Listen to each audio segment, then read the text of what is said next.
Welcome, fellow freaks, geeks, and nostalgic 90s nerds to my channel, Slime and Slashers, where, we talk about everything from Nickelodeon slime to horror movie slashers, but plenty of stuff in between. Today's video is a very unusual video, but I felt compelled to talk about a freaking book that I more than loved. A book that I think I'm now going to be obsessed with, and I'll talk more about it after this short intro.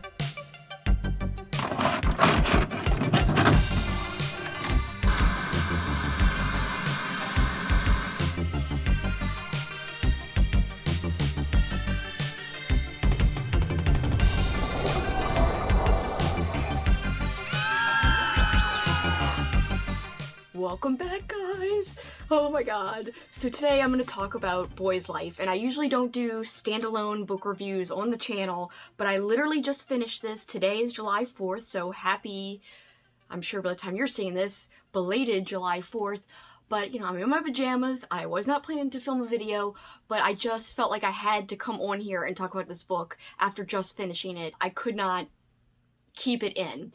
So this book is incredible, easily 5 stars, and not only 5 stars for me, but I think this might be my favorite book I've ever read. A book that I consider to be the best book I have ever read over anything else I have ever read. Now, I'm not as well read as some other people, but as of this point, I've read, you know, a couple hundred books. So I feel like this is still high praise, even though I'm not as much of a reader and as well-versed of a reader as some other people.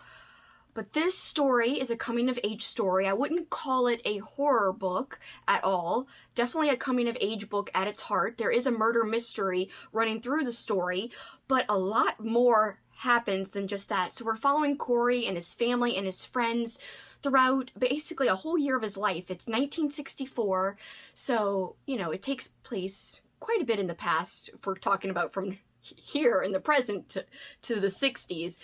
But I think it was still relatable, still so nostalgic in a way, even though I never was alive in the 60s, but just the idea of childhood and nostalgia and the emotions running in this. You had some sad things happen. You had some happy things happen. There's a passage where he describes the first day of summer and him and his friends just breaking free from school and running in the forest, and he's imagining and describing them almost flying, like actually flying, wings bursting from their backs, and it was just such a beautifully described couple of passages that was just magical. In fact, that is the word to describe this. And there's actually magic referred to in this book. There's a character called the Lady, and she's got a hint of actual magic to her, and Corey has some interactions with her, and that part is great. There's so many like little independent things that happen throughout this year, but some of the independent things come up later in the story and have another part to play in the overall story. So McCammon just connected these dots so masterfully, and it's just written so beautifully. And as you could see, I have marked like an insane amount of passages, the most passages I've ever marked out of any book ever. I mean, honestly, this beats anything that I thought could be a favorite before. I mean, I wish I would have picked out 1 or 2 things to read to you guys before I started this review, but I just kind of went in and I was like, I'm gonna film this review while everything's so fresh and powerful. I actually teared up and cried at the end because it was over. I was like, I don't want this story to end. It was just so beautiful, and it made me yearn for like childhood and stuff. And there's a lot of messages in here about life and death and about, you know, just what it's like to get older and to kind of lose that innocence. But it was really sweet to kind of be alongside the main character Corey as he still had that innocence. So there's something very pure about this story, very, as I said, innocent and loving, and he had a great relationship to his parents, and there was still some tension in the book.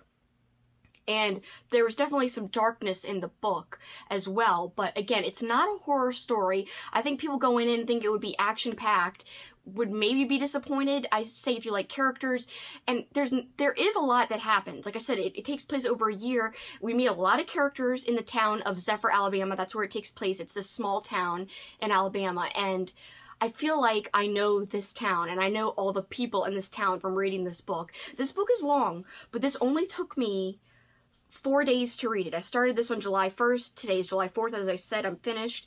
This is 500 and I think like 78 pages. And yes, I finished this so fast. It never felt like a chore. I actually dreamed about this book some nights over the past couple of nights after I was finished. I was kind of like replaying things that I had read in my head.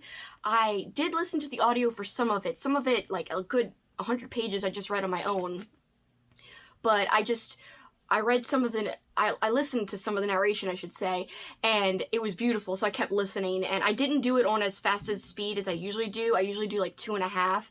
I was doing like 1.82, which still felt slowish to me, slower than usual, but it never was boring. The narration was amazing, but more so, it was the page, the words on the page that really called out to me and spoke to me.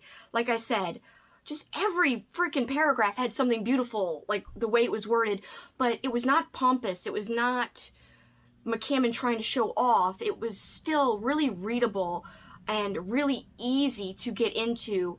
And it wasn't, like I said, it wasn't over the top and flowery to where you would get sick of it and scoffed at it. Just, oh, I can't say enough good things. I really can't.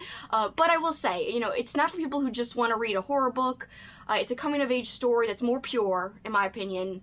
The murder mystery, some people, I know Rachel over at the Shades of Orange said she wished that the mystery at the core would have played a bigger part in the entire story. However, I found nothing was lacking for me. I thought there was plenty to keep me occupied with the other little independent things that was happening throughout the year of Corey's life in 1964.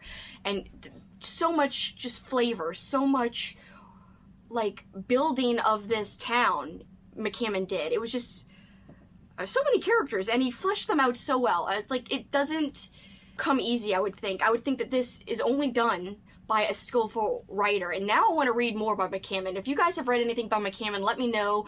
What have you enjoyed by him? I am blown away by this. I don't know if anything will top this by him or by anybody else.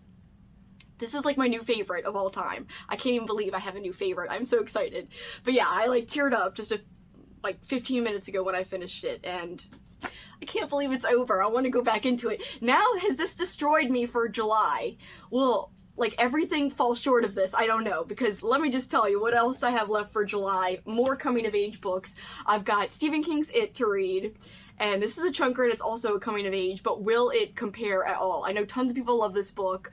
I have read the first few hundred pages and liked it, and it is marvelous, but like, I don't see it surpassing Boy's Life. By the way, I have multiple copies of this. This is my like trashy paperback that I was okay with putting stickers in. I have a beautiful hardcover edition of this, and I have a second paperback edition of this that's a lot more pretty, with a better cover in my opinion. So yeah, this was my reading copy. Not a first printing, so I was okay with putting tabs in it. I almost decided to highlight it, which I should have done because it would be easier to know what passages I liked. I am going to talk about this in way more depth. This was one of my book club picks, and my book club is called the Midnight Book Society. I run it here on my channel. I have a Discord. I will link that below. If you guys have read this or want to read this, make sure you read this before mid-August. I'm going to talk about it sometime either early August, mid-August. That's when the live show will be. It will have spoilers. I will go into crazy depth because I freaking love this book. I can't even tell you. I am so happy I read this. I'm so happy I read it.